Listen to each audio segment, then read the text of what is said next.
আল্লাহ শুধু করলে আল্লাহ মিলে না,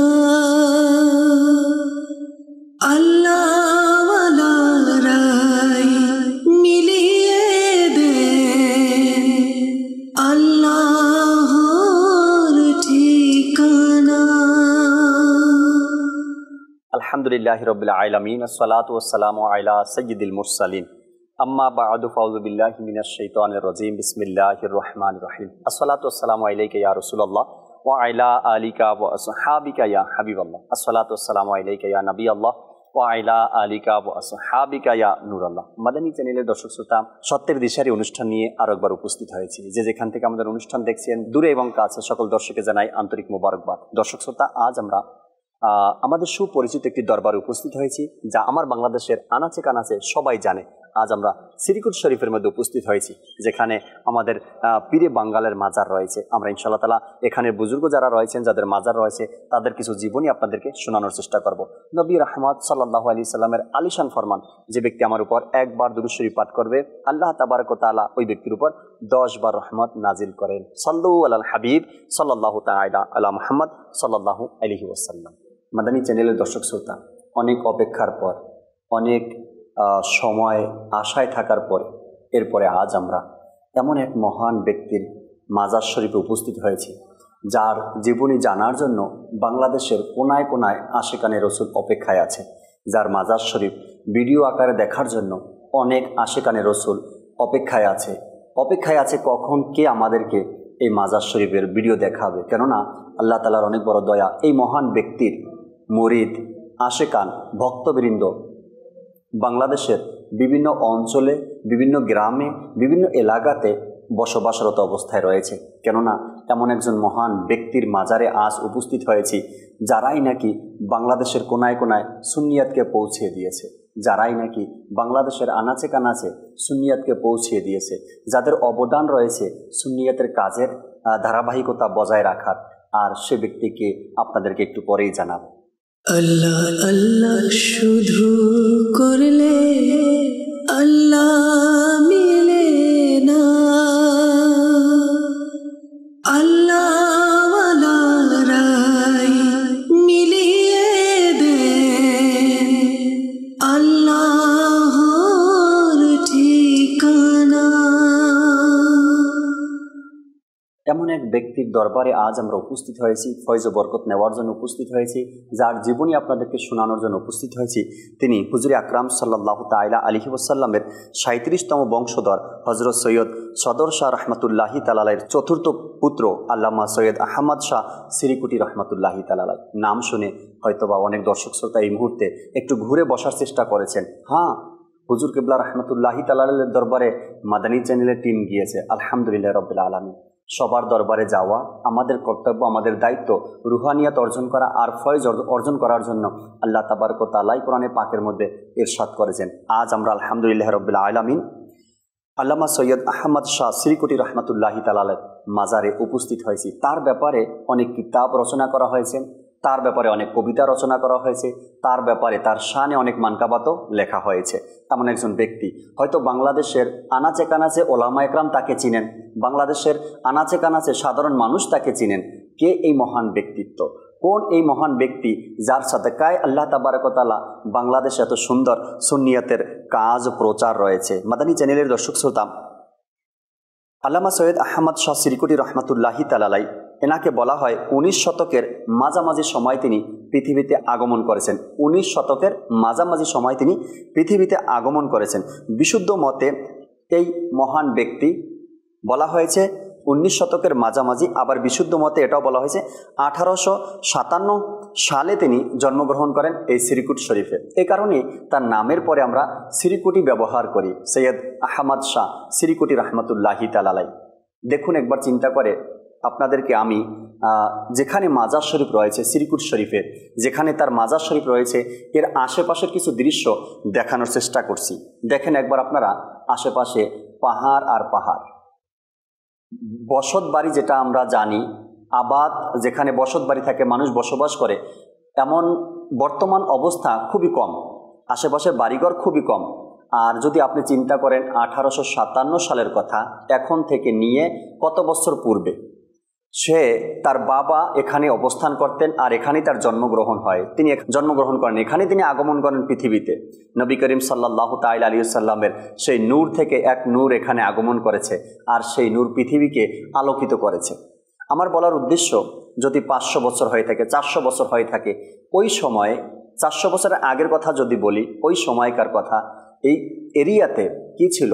না মানুষ ছিল, না বসবাসকারী ছিল, না খেদমত করার কেউ ছিল, না সহযোগিতা করার কেউ ছিল। একজন আল্লাহওয়ালা ব্যক্তি নিজের সব উৎসর্গ করে দিয়ে আল্লাহ তাবারক ওয়া তাআলার রেজামন্দির জন্য, আল্লাহ তাবারক ওয়া তাআলার সন্তুষ্টির জন্য এই পাহাড়ে এসে বসে গেছেন। আর এখানে এসে ইবাদত, রিয়াজত, চিল্লা শরীফ করতে করতে একটা সময় যখন মানুষ তার কাছে আসা যাওয়া শুরু করলো, তখন এখানের পরিচিত অর্জন হলো, তখন তিনি এখানে ঘর বাড়ি শুরু করলেন, সংসার শুরু করলেন। একটা পর্যায়ে গিয়ে আল্লাহ তাবারক ওয়া তাআলা এখান থেকে, এই শ্রীকুট শরীফ থেকে আল্লাহ তাআলা অনেক বড় দয়া, বাংলাদেশ আলোকিত হয়েছে। পৃথিবীতে আরও জানি না কোন কোন রাষ্ট্রগুলো এই মহান ব্যক্তির উসিলাতে আলোকিত হয়েছে। এই যার ব্যাপারে আজ আপনাদেরকে শোনাচ্ছি, আল্লামা সৈয়দ আহমদ শাহ শ্রীকুটি রহমতুল্লাহি তাআলা, তার ব্যাপারে পাওয়া যায় তিনি ইলমেদিন অর্জন করার জন্য ভারতবর্ষে চলে গেছেন। সেখানে নামি দামি একটি মাদ্রাসায় তিনি ইলমেদিন অর্জন করেন। এরপরে ইলমেদিন অর্জন করার পরে আহমদ শাহ শ্রীকুটি রহমতুল্লাহি তাআলা আফ্রিকায় চলে যান। সেখানে তিনি দিনী কাজ করেন, মুবাল্লিগ হিসেবে দিনী কাজ করেন, নেকির দাওয়াত প্রচার প্রসার করেন। এরপরে তিনি রহমতুল্লাহি তাআলা নিজের এলাকায় চলে আসেন, মাদ্রাসায় শিক্ষকতা করেন, ইবাদত রিয়াজত করেন, তরিকতের খেদমত করেন। এই যে সকল বিষয়গুলো রয়েছে, আল্লাহ তাবারক ওয়া তাআলার প্রিয় হাবিব সাল্লাল্লাহু তাআলা আলাইহি ওয়াসাল্লামের এক নূর দ্বারা আল্লাহ তাবারক ওয়া তাআলা এত খেদমত নিয়েছেন। দর্শক, আরও অনেক কিছু জানার রয়েছে এই মহান ব্যক্তি সম্পর্কে, যাকে নিয়ে আমাদের এত জানার আগ্রহ, তাকে নিয়ে জানবো ইনশাআল্লাহ তাআলা। আল্লাহ আল্লাহ শুধু করলে আল্লাহ মিলে না, আল্লাহওয়ালারাই মিলিয়ে দে আল্লাহর ঠিকানা। আল্লাহ আল্লাহ শুধু করলে আল্লাহ মিলে না, আল্লাহওয়ালারাই মিলিয়ে দে আল্লাহর ঠিকানা। মাদানী চ্যানেলের দর্শক শ্রোতা, আল্লামা শ্রীকুটি রহমতুল্লাহি তাআলার ব্যাপারে আজ আমরা অনেক কথাগুলো জানব। তার শৈশবকাল থেকে নিয়ে দুনিয়া থেকে বিদায় নেওয়া পর্যন্ত এই হায়াতে মোবারকার মধ্যে তিনি মুসলমানের জন্য, আমাদের জন্য, আমার নবী সাল্লাল্লাহু আলাইহি সাল্লামের উম্মতের জন্য কি কি করে গেছেন। অতি অল্প বয়সে তিনি পবিত্র কোরআন মুখস্থ করেন।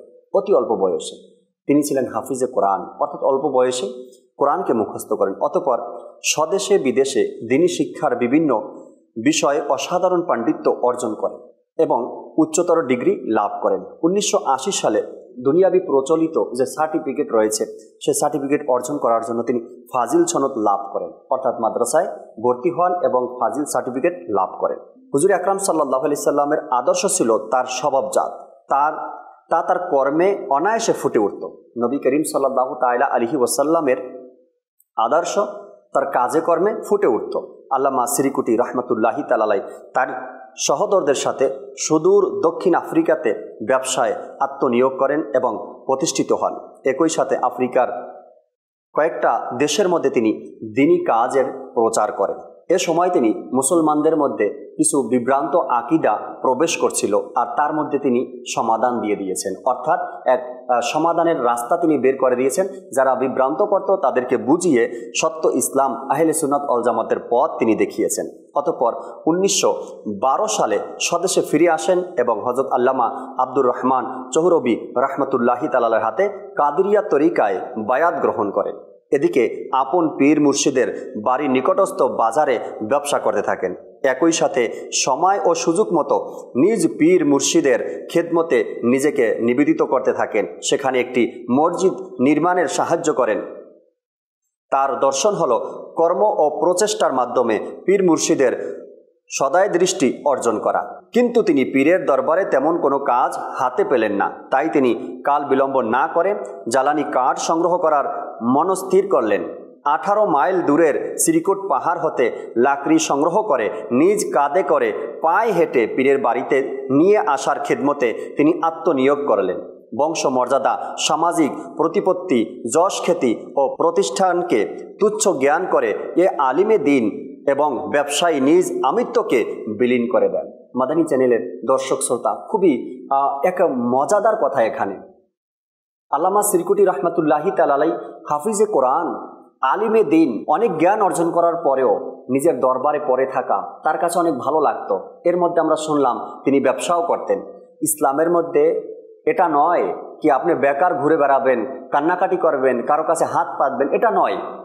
ইসলামের মধ্যে ব্যবসা সুন্নত বলা হয়েছে। তিনি ব্যবসাও করতেন আর নিজের পীরের দরবারে আসা যাওয়ারও রাস্তা বানিয়ে নিয়েছেন, যাতে করে কোনো কাজ আমার মিলে যায়।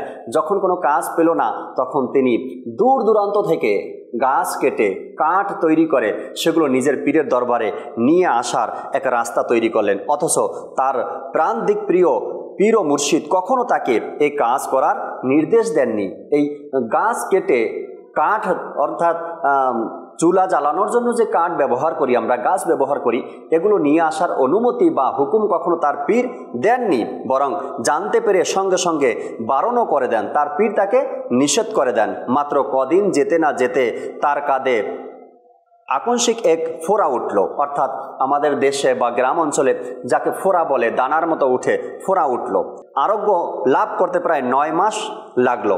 পরে তিনি একান্ত অনিচ্ছা সত্ত্বেও এ কাজ ছেড়ে দিতে বাধ্য হন। যখন অসুস্থ হয়ে পড়লেন, তখন তার পীরের দরবারে তিনি যে ইচ্ছা মতো কাজটা নিয়েছেন সেটা তিনি ছেড়ে দিলেন। আল্লামা সৈয়দ আহমদ শাহ সিরকুটি রহমতুল্লাহি তাআলার অদম্য স্পৃহা ও মনের বেকুলতা দেখে তার পীর হযরত আল্লামা আব্দুর রহমান চৌহরবি রহমতুল্লাহি তাআলাই তাকে আশ্বস্ত করেন।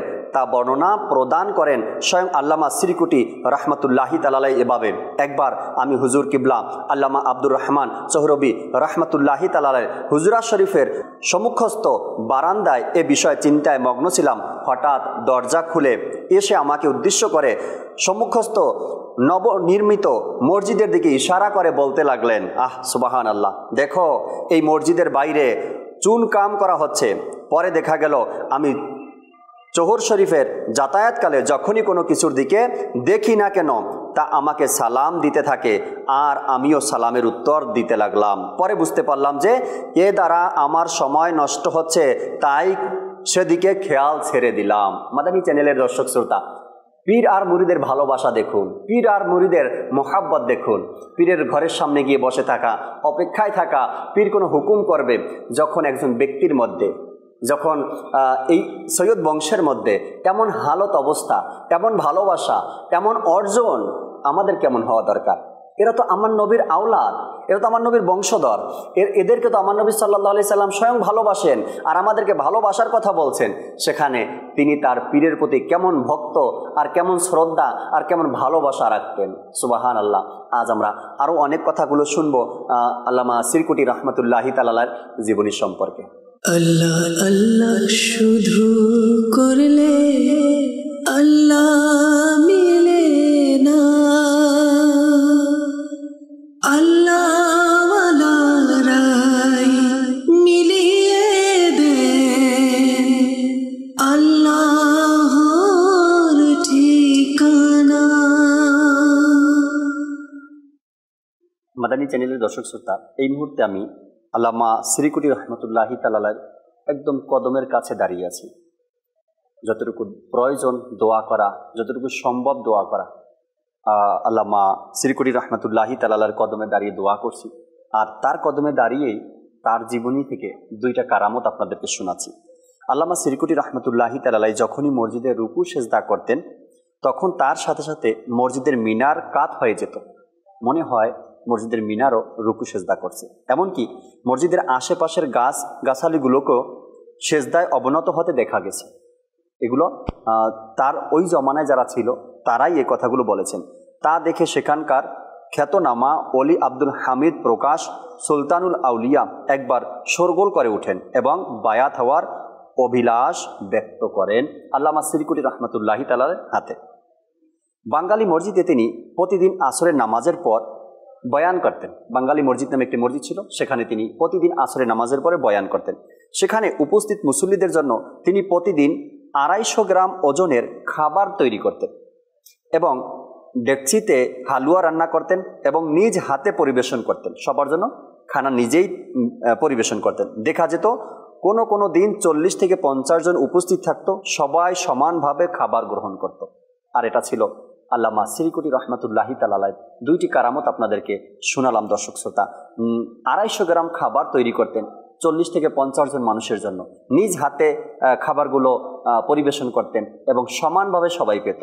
আর দ্বিতীয়টা ছিল যখনই তিনি নামাজ পড়তেন মসজিদে, তখন তার সাথে সাথে মসজিদের মিনারগুলো কাত হয়ে যেত, মনে হয় তারাও রুকু সেজদা করছে।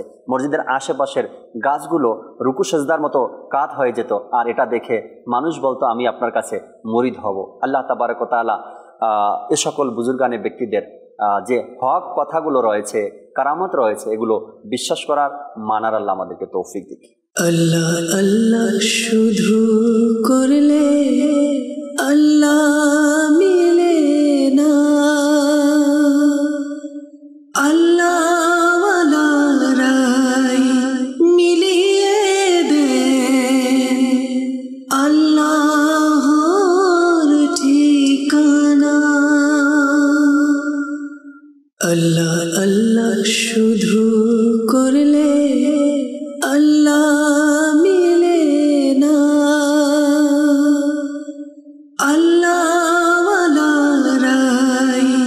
মিলিয়ে দে আল্লাহর ঠিকানা। সাল্লু আলাল হাবিব সাল্লাল্লাহু তাআলা আলা মুহাম্মদ। মাদানী চ্যানেলের দর্শক শ্রোতা, আজ আল্লামা সিরকুটি রহমতুল্লাহি তাআলার একদম মাজারের সামনে দাঁড়িয়ে আরও একটি খুবই সুন্দর একটি কারামত আপনাদেরকে শোনানোর চেষ্টা করছি। 1928 সালে শাবান মাসের 3 তারিখে বুধবার দিন জোহরের নামাজের পর, জোহরের নামাজের সময় হুজুর কেবলা আল্লামা সিরকুটি রহমতুল্লাহি তাআলার প্রথম পুত্র ইন্তেকাল করেন। ওই সময় তিনি রহমতুল্লাহি তাআলাই বার্মার একটি মসজিদের মধ্যে ইমামতি করতেন। যখন সংবাদ পেল মানুষ যে আল্লামা সিরকুটি রহমতুল্লাহি তাআলার বড় সন্তান, বড় ছেলে মারা গেছে, তো কিছু লোক তাকে জানানোর জন্য বা তাকে দেখার জন্য মসজিদের হুজরাখানাতে গেল। গিয়ে দেখলো দরজা বন্ধ, আর তিনি হুজরার মধ্যে আছে, তার সাথে কথা বলল, ছেলের ইন্তেকালের কথা বলল। ঘটনাক্রমে এই সংবাদ যখন ছড়িয়ে পড়ল আল্লামা সিরকুটি রহমতুল্লাহি তাআলার বড় ছেলে মারা গেছে, আল্লামা সিরকুটি রহমতুল্লাহি তাআলা এখনও বার্মাতে আছে, আসতে পারেনি। কিন্তু এখান থেকে সিরিকুট থেকে সংবাদ গেছে বার্মাতে যে আলহামদুলিল্লাহ সময় মতো আল্লামা সিরকুটি রহমতুল্লাহি তাআলাই সিরকুট শরীফে পৌঁছিয়েছেন এবং নিজের সন্তানের জানাজা নামাজের ইমামতি করেছেন। এটা এলাকার মানুষ, আত্মীয় স্বজন যারা উপস্থিত ছিলেন জানাজায়, তারা সবাই দেখেছেন। ইমামতি কে করেছেন? আল্লামা সিরকুটি রহমতুল্লাহি তাআলাই।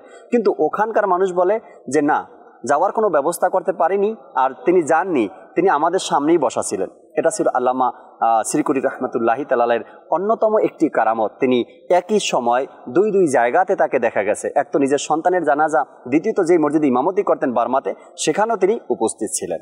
আল্লাহ আল্লাহ শুধু করলে আল্লাহ মিলে না, আল্লাহওয়ালারাই মিলিয়ে দে আল্লাহর ঠিকানা। মাদানী চ্যানেলের দর্শক শ্রোতা, আল্লামা সিরকুটি রহমতুল্লাহি তাআলাই খুব সুন্দর কিছু কিতাবও তিনি লিখেছেন। হয়তোবা অনেকেই কিতাবগুলো অধ্যয়ন করেছেন, যারা অধ্যয়ন করেননি আমি বলবো অধ্যয়ন করে নেন। আর ওই কিতাবগুলো লেখার ব্যাপারে তার পীর সাহেব তাকে পরামর্শ দিয়েছিলেন। যখন তার পীর সাহেবের ইন্তেকাল হয়ে যায়, তখন থেকে তার পীর সাহেব যে মাদ্রাসা পরিচালনা করতেন, সেই মাদ্রাসার দায়িত্ব তার কাছে চলে আসে। প্রায় 40 বছর পর্যন্ত ওই মাদ্রাসা পরিচালনাও করেন এবং মাদ্রাসার মধ্যে শিক্ষকতাও করেন, অর্থাৎ ওস্তাদ হিসেবে তিনি সেখানে কাজ করেন। এরপরে এই যে মাদ্রাসা চালানো, পরিচালনা করা, ধারাবাহিকতা তিনি জারি রাখলেন। একটা সময় তার মধ্যে চিন্তা ভাবনা আসলো যে শুধু নিজের দেশে নয়, বহির্বিশ্বেও কিছু মাদ্রাসার কাজ শুরু করা দরকার। তো এই চিন্তা নিয়ে যখন আল্লামা সিরকুটি রহমতুল্লাহি তাআলাই নিজের পথ চলা শুরু করলেন, 1954 সালে আল্লামা সিরকুটি রহমতুল্লাহি তাআলাই বাংলাদেশের শহর চট্টগ্রামের 16 শহরে জামিয়া আহমদিয়া সুন্নিয়া আলিয়া প্রতিষ্ঠা করেন। সুবহানাল্লাহ। আজ যে জামিয়ার নাম আমরা বাংলাদেশে শুনি, যে জামিয়া থেকে হাজারো ওলামা একরাম আজ আমাদের সামনে যারা মিডিয়া পরিচালনা করছেন, যারা মাদ্রাসা পরিচালনা করছেন, যারা মাঠে ময়দানে ওয়াজ নসিহত করছেন, যদি জিজ্ঞাসা করা হয় আপনি কোন মাদ্রাসা থেকে লেখাপড়া করছেন, তো বলে সুন্নিয়া জামিয়া আহমদিয়া সুন্নিয়া চট্টগ্রাম থেকে। তো এত আলিশান মাদ্রাসা, এটা বলা হয়েছে আল্লামা সিরকুটি রহমতুল্লাহি তাআলাই 1954 সালে সেখানে সফর করেন আর সেখানে এই মাদ্রাসা প্রতিষ্ঠিত করেন। আর সেই ধারাবাহিকতা আলহামদুলিল্লাহ আজ বাংলাদেশের বিভিন্ন অঞ্চলে যদি আপনি দেখেন জামিয়া আহমদিয়া সুন্নিয়া মাদ্রাসা রয়েছে এবং তৈয়বিয়া মাদ্রাসাতুল মদিনা, যে তৈয়বিয়া মাদ্রাসা যেখানে কোরআন হিফজ করানো হয়, এমন মাদ্রাসা। আল্লামা সিরকুটি রহমতুল্লাহি তাআলাই সফর করেছেন বাংলাদেশে আর এক মাদ্রাসা প্রতিষ্ঠা করেছেন। এরপর থেকে ধারাবাহিকভাবে আলহামদুলিল্লাহ রাব্বিল আলামিন আনাচে কানাচে বাংলাদেশে নয়, নিজের জন্মভূমিতে এবং অন্যান্য রাষ্ট্রের মধ্যেও এই ধারাবাহিকতা মাদ্রাসা এবং জামিয়ার ধারাবাহিকতা আলহামদুলিল্লাহ এখন পর্যন্ত চলছে। মাদানী চ্যানেলের দর্শক শ্রোতা, হয়তো বা আমরা অনেকেই এই বিষয়টা জানি। এরপরে আল্লামা সিরকুটি রহমতুল্লাহি তাআলাই শুধু মাদ্রাসা আর মসজিদের মধ্যে নয়, খানকাও প্রতিষ্ঠা করেছেন। এরপরে বিভিন্ন এলাকাতে জুলুস প্রতিষ্ঠিত করেছেন, অনেক এলাকাতে মিলাদুন নবী মাহফিল প্রতিষ্ঠিত করেছেন, অনেক এলাকাতে তিনি রহমতুল্লাহি তাআলাই ইসলামিক কিছু প্রতিষ্ঠান তৈরি করেছেন যেখানে আশেকানে রসুল জমা হবে, ইলমে দ্বীন অর্জন করবে, তরিকত শিখবে, মারেফত শিখবে, এরপরে রুহানিয়াত অর্জন করবে আর নিজের সঠিক পথ নিজে খুঁজে বের করবেন। আল্লাহ আল্লাহ শুধু করলে আল্লাহ মিলে না, আল্লাহওয়ালারাই মিলিয়ে দে আল্লাহর ঠিকানা। মাদানী চ্যানেলের দর্শক শ্রোতা, অনেক কথা বলার ছিল আল্লামা সিরকুটি রহমতুল্লাহি তাআলার জীবনী নিয়ে, কিন্তু সময় আমাদেরকে বিদায় নিতে বলছে। আর বিদায় নিব আল্লামা সিরকুটি রহমতুল্লাহি তাআলার মাজারের সামনে থেকে। আপনাদেরকে শেষ মুহূর্তে তার রহমতুল্লাহি তাআলার উরুস মুবারকের ডেট আপনাদেরকে জানিয়ে দিই। যদি আরবি হিসাবে আমরা দেখি তবে 12 জিলকাদ 1380 হিজরিতে তিনি রহমতুল্লাহি তাআলাই এই পৃথিবী থেকে বিদায় নিয়েছেন। আর যদি ইংরাজি ডেট দেখি তবে 28 এপ্রিল 1961 সালে তিনি রহমতুল্লাহি তাআলাই এই ভুবন ছেড়ে, এই মুরিদদেরকে ছেড়ে, এই আশেকদেরকে ছেড়ে, মোহাব্বতকারীদেরকে ছেড়ে দুনিয়া থেকে তিনি বিদায় নেন। আর প্রতি বছর এই ডেট অনুযায়ী আলহামদুলিল্লাহ রাব্বিল আলামিন বাংলাদেশ সহ বিশ্বের বিভিন্ন রাষ্ট্রের মধ্যে তিনি রহমতুল্লাহি তাআলার উরুস মুবারক উদযাপন করা হয়, ইসালে সওয়াব তাবারুকের ব্যবস্থা করা হয়। আপনারাও যেখানেই থাকি না কেন আমরা কাদরিয়া তরিকার ফয়জ ও বরকত অর্জন করার জন্য যদি সম্ভব হয় তবে এই তারিখে 12 জিলকাদ তার উরুস মুবারক, এই তারিখে যদি সম্ভব হয় আমরা ঘরের মধ্যে তাবারুকের আয়োজন করি, মিলাদ মাহফিলের আয়োজন করি এবং এই মহান বুজুর্গের ফয়জ ও বরকত অর্জন করি। সাল্লু আলাল হাবিব সাল্লাল্লাহু তাআলা আলা মুহাম্মদ সাল্লাল্লাহু আলাইহি ওয়াসাল্লাম। আল্লাহ আল্লাহ শুধু করলে আল্লাহ মিলে না, আল্লাহওয়ালারাই মিলিয়ে দে আল্লাহর ঠিকানা। আল্লাহ আল্লাহ শুধু করলে আল্লাহ মিলে না, আল্লাহওয়ালারাই মিলিয়ে দে আল্লাহর ঠিকানা। আল্লাহ